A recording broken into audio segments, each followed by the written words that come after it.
বন্ধুরা, আগে এতদিন আমরা পরপর এক্সেলের ওপর আমরা ভিডিওগুলো নিয়ে আসছিলাম তোমাদের সামনে।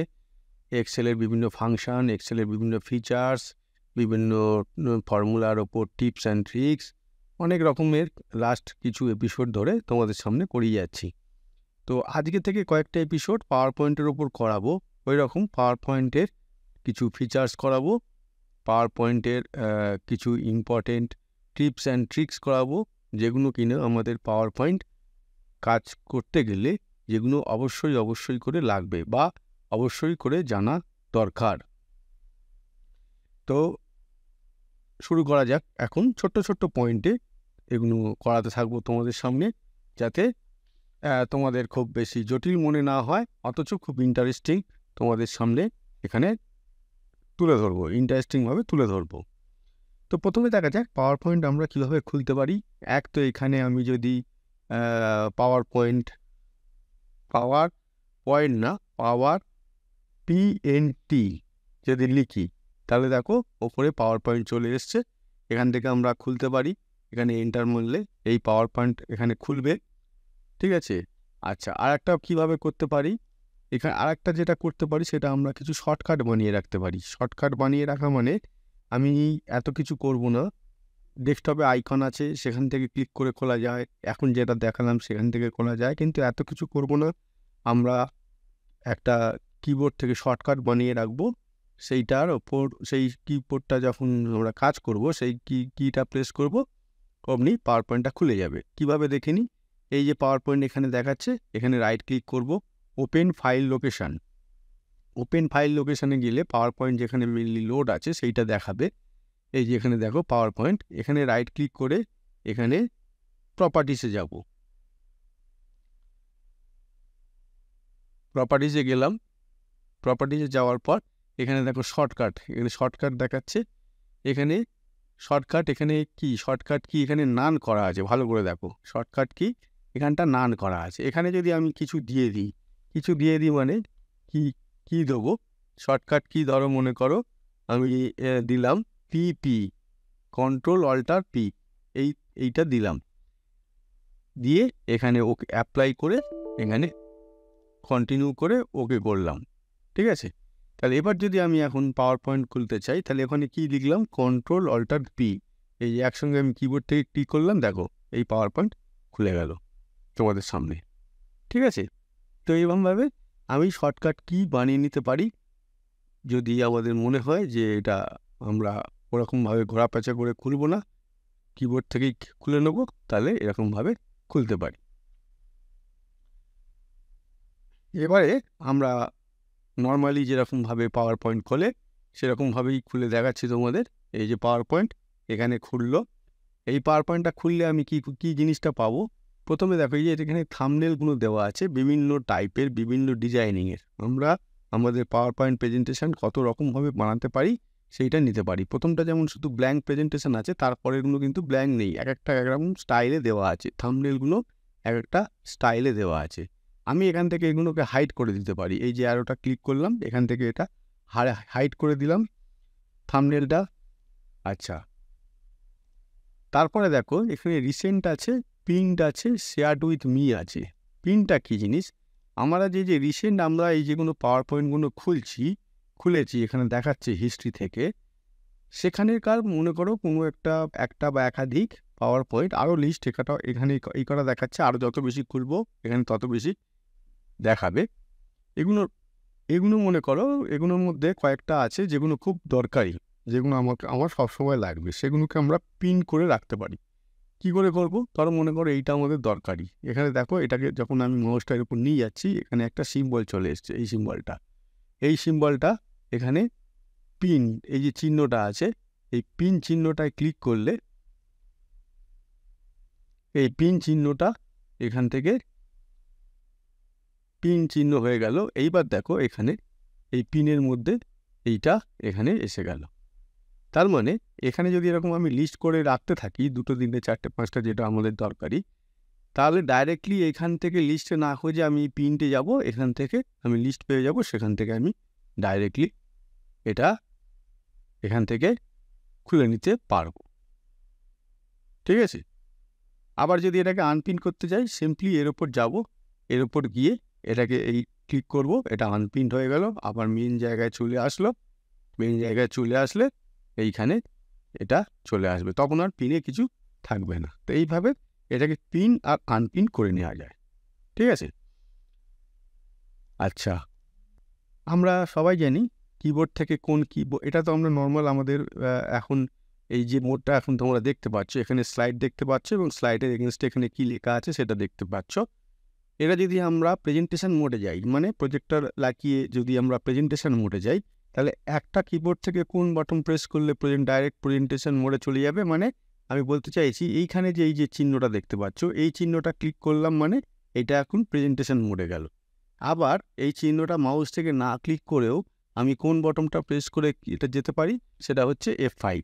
কিবোর্ড থেকে F5 প্রেস করলে এটা আমি ফুল স্ক্রিন মোডে চলে যাব, মানে প্রেজেন্টেশন মোডে চলে যাব, ঠিক আছে। আচ্ছা, এবার কি হয়, অনেক সময় এই প্রেজেন্টেশন মোডে গেলাম, দেখবে যখন প্রজেক্টর থেকে কোনো পর্দায় প্রেজেন্টেশন হচ্ছে, প্রজেক্টর থেকে, তখন এই উপরে নিচে, এই উপরে আর নিচে একটা কালো এরিয়া এখানে এসে যাচ্ছে। কালো এরিয়া, এই নিচে এতখানি এরিয়া, আর মনে করো এতখানি লেখাটা আছে, তার মানে এটা স্ক্রিনটা একটুখানি শ্রিঙ্ক হয়ে গেছে, মানে এই নিচে এই লেখাটা নিচে নেমে এসছে, এটাও উপরে উঠে গেছে, ওপর থেকে কিছুটা অংশ কালো আর নিচে থেকে কিছুটা অংশ কালো, এরকম হয়ে গেছে। সেইটা এরিয়াটা আমরা কিভাবে সিলেক্ট করব বা সেই জিনিসগুলো আমি কিভাবে অ্যাভয়েড করব, সেইটা আমরা এবার দেখাবো। এখানে কিছুই না, এখানে হচ্ছে প্রেজেন্টেশন দেওয়ার আগে আমাদের যেটা করতে হবে, আমাদের হাইট আর উইথ এইগুলো অ্যাডজাস্টটা করে নিতে হবে। কি বললাম? হাইট আর উইথ। এই হাইট আর উইথটা কোথা থেকে অ্যাডজাস্ট করে, এখানে যেতে হবে ডিজাইনিংয়ে। ডিজাইনিংয়ে গিয়ে এখানে স্লাইড সাইজ, দেখো এখানে স্লাইড সাইজ, এই যে স্ট্যান্ডার্ড সাইজ আর একটা ওয়াইড স্ক্রিন সাইজ, আমাকে এখানে এটাকে অ্যাডজাস্ট ঠিক করে নিতে হবে কোনটা দিয়ে আমি প্রেজেন্টেশনটা দেবো। যদি বা তাও আরও কিছু ডিটেলস আমরা করতে চাই, তাহলে এখানে যাব কাস্টম স্লাইড সাইজ। এখান থেকে দেখো এই পোর্ট্রেট, এটা যদি আমরা পোর্ট্রেটে করি, এই যে এখানে পোর্ট্রেটে করলাম, এবার যদি আমি দেখো এটা এরকম চলে আসলো। এটাকে যদি আমরা এখন প্রেজেন্টেশন মোডে যাই, দেখো কেটে যাচ্ছে। তার মানে আমাদের এখানে যেটা সবচেয়ে ইম্পর্টেন্ট, এই যে প্রেজেন্টেশন তৈরি করার আগে এই সাইজগুলো আমাদের এখানে কিন্তু ঠিক অ্যাডজাস্ট করে নিতে হবে, এই উইথ আর হাইট, যাতে ওই কালো বর্ডার অংশটা না চলে আসে। না হলে আমরা যেরকমভাবে তৈরি করে নিয়ে গেলাম, দেখলাম যে একরকমভাবে তৈরি করে নিয়ে গেলাম আর একরকম গিয়ে দেখলাম যে ওটা আর রকম হয়ে গেছে। তার ফলে কি হলো না, এইটা আমাদের এখানে এই অ্যাডজাস্ট করাটা এখানে আমাদের কিন্তু খুব মানে ইম্পর্টেন্ট একটা ফ্যাক্টর হয়ে যাবে। না হলে এটা হচ্ছে অন্যরকমভাবে প্রেজেন্টেশন যখন দেবো তখন কিন্তু অন্যরকম জিনিসটা হয়ে যাবে। আমরা আগের জায়গায় ফিরে এলাম, কন্ট্রোল-Z করে আনডিউ করে করে। তাহলে এই হাইট আর উইথের ব্যাপারটা কিন্তু মাথায় রাখবে যখন একটা প্রেজেন্টেশন বানাবে। আচ্ছা, আমি এখন তো এই ফাইলটা কোনো কিছু, এখন আমি এই যে স্লাইডটা দেখাচ্ছি এটা তোমাদের, এটা কিছু সেভ করা নেই। তাহলে সেভ করা নেই যখন, এখানে বাই ডিফল্ট প্রেজেন্টেশন 1 বলে দেখো আসছে। আমি এখানে ফাইলটা সেভ করবার সময় আমি যে নামটা দেবো সেইটাতে হয়ে যাবে। এখানে ধরো কন্ট্রোল-S করলাম, এস করে ফাইল নেম দিলাম PPT1, কিছুই না, PPT1। কোথায় সেভ করব? সেভ করব হচ্ছে, মনে করো আমি ডেস্কটপে সেভ করছি PPT1 বলে। PPT1 ডেস্কটপটা খুলুক, এই যে ডেস্কটপ খুলে গেছে, এখান থেকে ডেস্কটপ সিলেক্ট করেছি, করে এই সেভ করলাম। এখন এই PPT1। আচ্ছা, এইবার আমি এখানে আসবো এইটায় থাম্বনেইল। এই থাম্বনেইলটা এখানে দেখো এরকম একটা স্ট্যান্ডার্ড সাইজে দেখাচ্ছে এবং তার রেসপেক্টে এইখানে এটা বড় করে দেখাচ্ছে। আমরা এখানে যা খুশি লিখতে পারি, এডিট করতে পারি, যে কোনো আইকন অ্যাডজাস্ট করতে পারি, যেটা করে করতে পারি। এখন এইখানে আগের ভার্সানে, পুরনো ভার্সানে কি ছিল, এইখানে একটা ক্রস আসতো, যে ক্রসটাকে আমরা ক্লিক করলে এই এরিয়াটাকে এটা চলে যেত। কিন্তু এখন এই নতুন ভার্সানে এখানে কিন্তু এই ক্রসটা নেই। এই ক্রসটার বদলে আমাকে কি আছে, এই যে এইখানে স্লাইড বারটা আছে, এই বারটা আমি বাদিক ডান দিক সরিয়ে এটা অ্যাডজাস্ট করতে পারি। মনে করেই আমাদের এই এরিয়াটা অনেক বড় দরকার, মানে আমাদের লেখার সময় এই এরিয়াটা বড় হলে সুবিধা হয়, তাহলে তখন আমি এইটাকে অ্যাডজাস্ট করে এটাকে সরিয়ে দিতে পারি, থাম্বনেলটাকে ছোট বড় করে সরিয়ে দিতে পারি।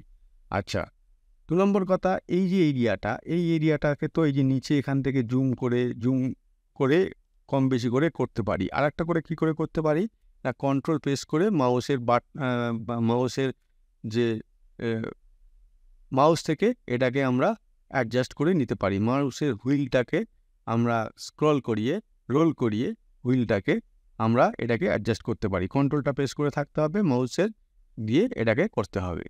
তাহলে এই হচ্ছে দুটো পয়েন্ট। আচ্ছা, এইবার আসছি এখানে এই যে নতুন একটা ধরো তৈরি করব। নতুন তৈরি করলে এখানে কি জিনিস হয় দেখাই। এখানে নতুন তৈরি করছি, আমি একটা ব্ল্যাঙ্ক স্লাইড নিয়ে তৈরি করব। ব্ল্যাঙ্ক সাইড এটাকে অ্যাডজাস্ট করলাম। এখানে দেখো একটা জিনিস এসে গেছে, সেটা হচ্ছে click to add title, click to add subtitle. তার মানে এখানে আমি একটা কোনো টাইটেল দিতে পারবো, আর এখানে তার এগেনস্টে একটা কোনো সাবটাইটেল দিতে পারবো। যেমন ধরো টাইটেল দিলাম আমি পাওয়ার পয়েন্ট, আর সাবটাইটেল দিলাম এখানে মনে করো ফিচার্স ফাংশন। হলো? তার মানে দুটো দুরকমভাবে আছে। এইবার মজার জিনিসটা দেখো, এটা দিয়ে শুরু। এবার মজার জিনিসটা দেখো, আমি যখন এখানে এটার উপর রাইট ক্লিক করে কপি করব বা নিউ স্লাইড করব বা ডুপ্লিকেট সাইড নিউ স্লাইড করলে তখন কিন্তু এখানে দেখো এটা দুটো পাল্টে গেল। আমি এটা ডিলিট করে দেখাই, এটা তাহলে বুঝতে পারবে। এই দেখো এখানের যে ডিজাইনিংটা, এই যে লেআউটটা, click to add title, click to add subtitle, এটা থেকে যখন আমি এটা নতুন স্লাইড করলাম, এখানে কিন্তু এই ডিজাইনটা পাল্টে গেল। কেন পাল্টে গেল? এটাতে থেকে তো আমরা শুরু করব, এখানে টাইটেল দেবো, সাবটাইটেল দেবো, আর এটা থেকে তো সেই যে টপিকটা শুরু করলাম, কারোর উপর একটা টপিক শুরু করলাম, সেই টপিকের একটা ছোট্ট টাইটেল দেবো, আর দিয়ে টপিকের কন্টেন্টটা পুরো এই স্ক্রিনটা জুড়ে লিখবো যতখানি আমাদের দরকার। তুমি এবার যতবার তুমি কপি করবে এখান থেকে, ততবার কিন্তু এইটার মতো হবে, এই যে দ্বিতীয়টা যেটা হয়েছে তার মতো সবকটাতে হতে থাকবে। হ্যাঁ, তার মতো সবকটা দেখো, এখানে যত করছি তার মতো সবকটাতে হতে থাকছে। কিন্তু একমাত্র প্রথমটার ক্ষেত্রে কিন্তু ডিজাইনিংটা আলাদা হবে, যেহেতু সেখানে আমাদের প্রেজেন্টেশনটা শুরু হচ্ছে। এটা কিন্তু মাথায় রাখবে। এইটা শুরু হয়ে গেল, এরপরে আমি এখান থেকে নতুন স্লাইড এরমভাবে অ্যাডও করে নিতে পারি, অথবা নিউ স্লাইডে গিয়ে এখান থেকে নানান রকম এখানে ফিচার্স আছে, title and content, section header, two content, comparison. মনে করো একটা কম্প্যারিজন, আমি একটা চার্ট বানাবো যেটার দুটো কোনো টপিকের ওপর কম্প্যারিজন থাকে না, আমরা বিভিন্ন ক্ষেত্রে দুটোর অ্যাডভান্টেজ ডিসঅ্যাডভান্টেজ এটা বলি, যেমন র্যাম আর রম দুটোর পার্থক্য কী।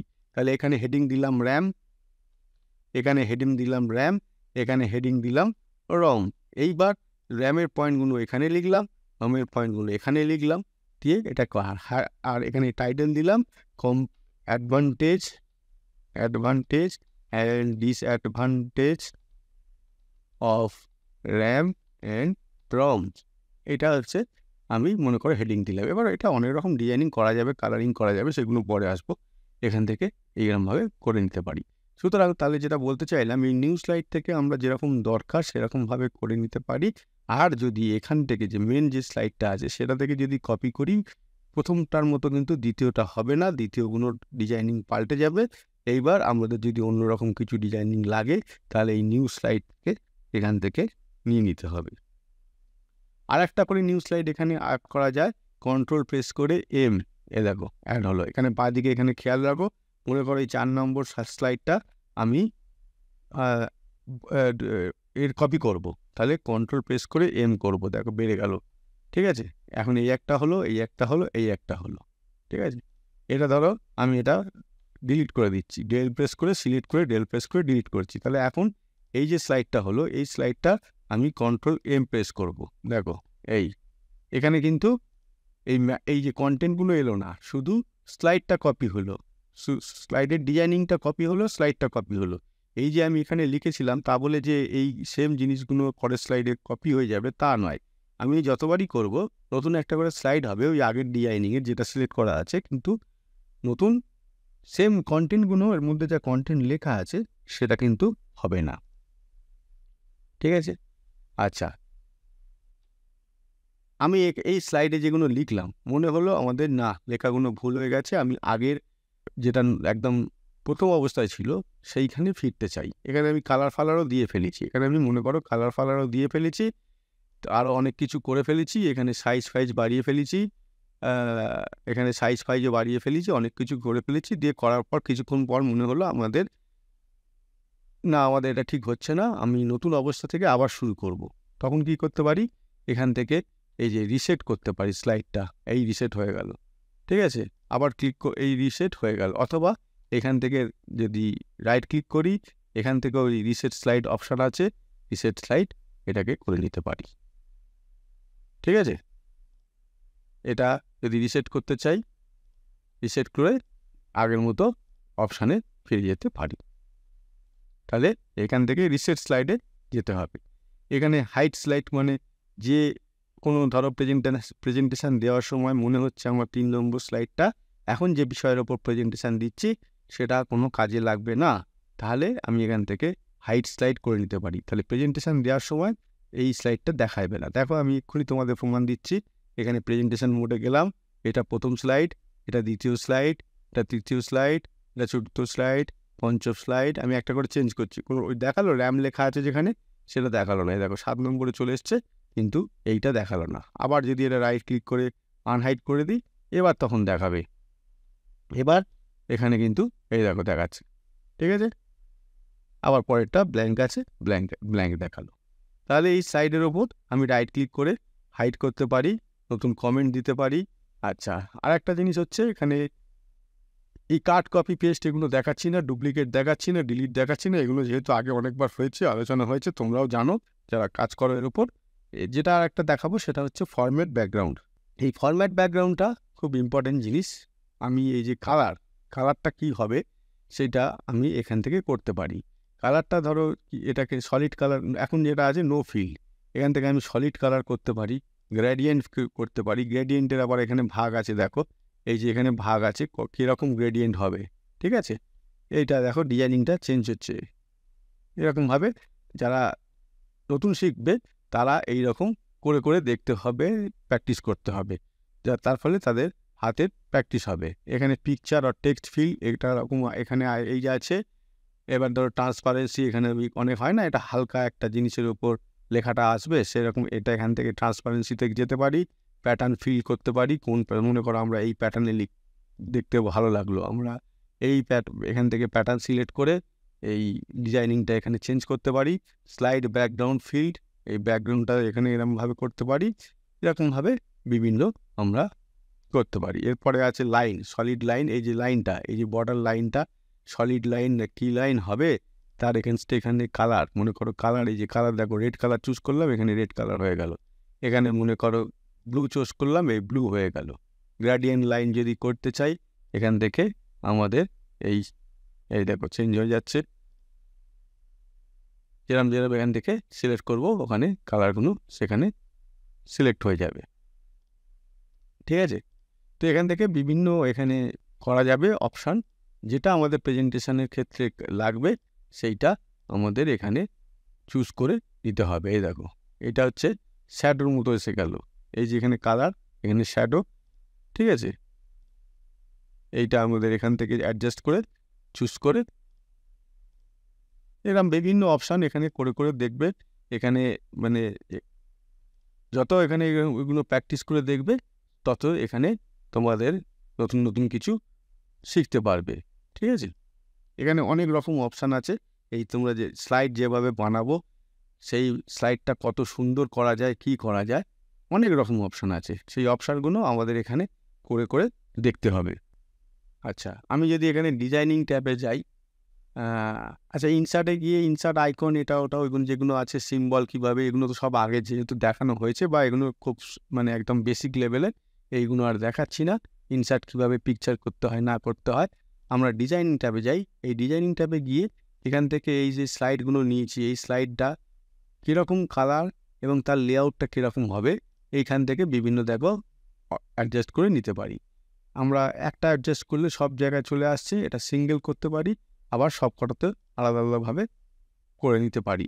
যেটা আমাদের মনে হচ্ছে না একই ধরনের ডিজাইনিং আমি সব কটাতে রাখবো, তাহলে সব কটাতে অ্যাডজাস্ট করতে পারি। আবার মনে হচ্ছে না আমরা আলাদা আলাদা এক একটা এক এক রকম রাখবো, এখান থেকে আলাদা আলাদা করে নিতে পারি। থিম, এটা হচ্ছে থিমের আন্ডারে পড়ে। এই থিমগুলো আমরা এখান থেকে চেঞ্জ করে নিতে পারি।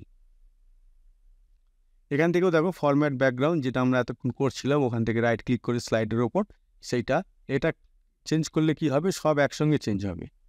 ঠিক আছে, সব একসঙ্গে চেঞ্জ হবে। কিন্তু একটা যেটা স্লাইডের ওপর আগে যেটা দেখালাম, সেটা কিন্তু সিঙ্গেল যে স্লাইডটার উপর রাইট ক্লিক করে ফরম্যাট ব্যাকগ্রাউন্ডে ঢুকবো, সেইটাই শুধু চেঞ্জ হবে, বাকি কিন্তু আর কোনো চেঞ্জ হবে না। এই একটা স্টাইল আছে, এই এক রকমের।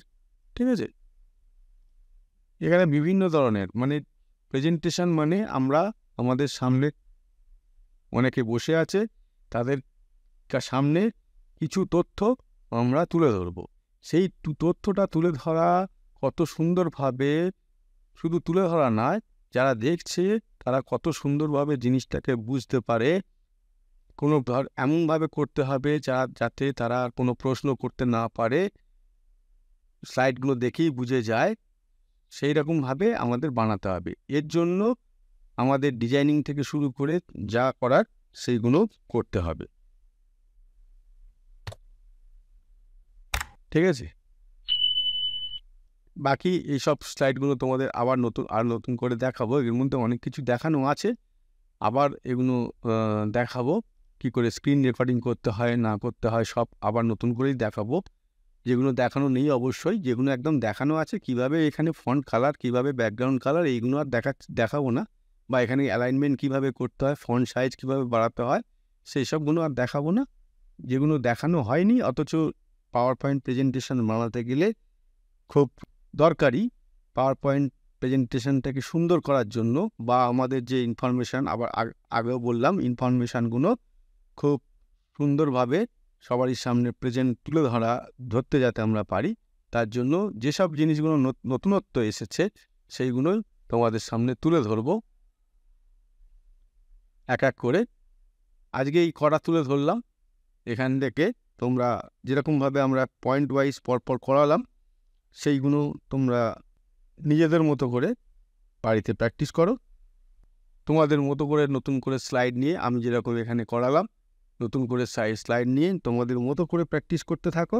পরের দিন আবার ওই পাওয়ার পয়েন্ট প্রেজেন্টেশনের ওপরই আরও নতুন কতগুলো পয়েন্ট নিয়ে, যেরকম আজকে কতগুলো পয়েন্ট তোমাদের করালাম, সেরকম নতুন কতগুলো পয়েন্ট নিয়ে।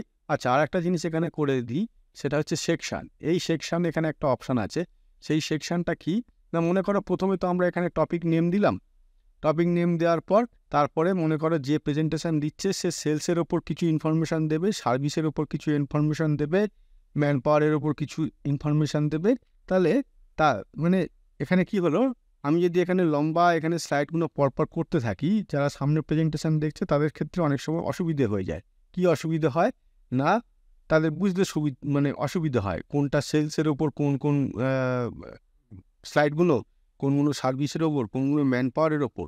তাহলে আমরা যেটা করতে পারি, প্রথম স্লাইডটা যখন এখানে টপিক নেম আর এটা দেওয়া হয়ে গেল, তারপরের স্লাইডে মনে করো একজন প্রেজেন্টেশন দিচ্ছে, এখানে আমি এই এখানে সেকশানে গিয়ে অ্যাড সেকশান সিলেক্ট করতে পারি। এই দেখো এখানে অ্যাড হলো, এখানে নাম আসে গেল, এখানে আমি লিখে দিলাম সেলস ডাটা হলো, রিনেম করলাম। দেখো এখানে চলে আসলো। মনে করো 8-10টা হোক 15টা হোক, সে তার মতো করে কয়েকটা এরকম ডাটা স্লাইডের ওপর তার ডাটা নেওয়া হয়ে গেল। এরপরে শুরু হলো সার্ভিস। আবার এখানে যেখান থেকে সার্ভিস শুরু হবে সেখান থেকে আমি সিলেক্ট করে আবার সেকশানে গিয়ে আবার আমি এখানে দিলাম, মনে করো এবার লিখলাম সার্ভিস ডাটা।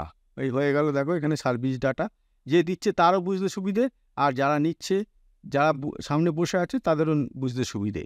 আচ্ছা, এখানে দেখো এখানে আমি দিলাম ম্যান পাওয়ার রিলেটেড ডাটা এখান থেকে শুরু হবে, সেই জন্য ম্যান পাওয়ার। এইবার দেখো যখন এটা শুরু হলো, এবার প্রেজেন্টেশন মোডে গেল, যে দিচ্ছে যে যখন দেখানো হচ্ছে তার কিন্তু কোনো এখানে এফেক্ট পড়বে না। এখানে যেরকম নর্মাল প্রেজেন্টেশন হয়ে যায় সেটাই এখানে হয়ে যাবে। তাহলে এফেক্টটা কোথায় হবে না, আমি এখানে সেকশন ওয়াইজ ভাগ করে নিলাম। আমি যখন ডাটাটা বানাচ্ছি তাহলে একটা এখানে মডিফাই করার সময় আমি পার্টিকুলার সেই সেকশনটা নিয়ে কাজ করব, অথবা যদি কেউ একটা সাপোর্টিং ডকুমেন্ট চায় আমি পার্টিকুলার সার্ভিস রিলেটেড হলে সার্ভিস সেকশানে ঢুকবো, সেলস রিলেটেড হলে সেলস সেকশানে ঢুকবো। এরকমভাবে আমাদের এটা কাজের সুবিধার জন্য আমি এটা করে নিলাম। আর এগুলো যদি ওড়াতে চাই এই সিলেক্ট করব, সিলেক্ট করে এখানে সেকশানে গিয়ে রিমুভ অল সেকশান অথবা রিমুভ সেকশান যেটা সিলেক্ট করে আছি সেইটা এই রিমুভ করলাম, এটা উঠে গেল। কিন্তু পরেরটা দেখো সার্ভিস আর ম্যান পাওয়ার রয়ে গেল। যদি আমি এখানে অল করতাম তাহলে এই সবই উড়ে গেল। ঠিক আছে, তো এখানে হচ্ছে এইগুলো এখান থেকে লেআউট, এই যে যেটা বলেছিলাম তোমাদের তো এখানে দেখিয়েছি লেআউট। হ্যাঁ, এখান থেকে রিসেট, এই দেখো রিসেট এখান থেকে করলে এখানে যেটা অপশান ছিল এখন হবে না, এখন তো হয়ে গেছে, রিসেট হয়ে যাবে, মানে আগের অবস্থায় ফিরে যাবে। এই অপশানগুলো খুব ইম্পর্টেন্ট। তাহলে এই সেকশানটা খুব একটা ইন্টারেস্টিং, এখানে অ্যাড করে আমাদের নিজেদের মতো করে সেকশানগুলোকে ভাগ করে নিতে পারি। ঠিক আছে, তো পাওয়ার পয়েন্টের আজকে এই কটা পয়েন্ট দেখালাম। এর পরের দিন আবার নতুন কিছু অনেক পয়েন্ট নিয়ে তোমাদের সামনে আসবো আশা করি। 2-3টে এপিসোডে এই পাওয়ার পয়েন্টের ওপর ছোটো নাটক খুঁটিনাটি, ছোটোখাটো খুঁটিনাটি যা যা আছে সেগুলো সব কটা তোমাদের সামনে তুলে ধরবো, কভার করে দেবো, যাতে পাওয়ার পয়েন্ট নিয়ে কাজ করতে গেলে তোমাদের কোনো অসুবিধে না হয়। ঠিক আছে, তো আজকে এই পর্যন্ত বন্ধুরা, পরের দিন আবার ফিরে আসবো। Thank you.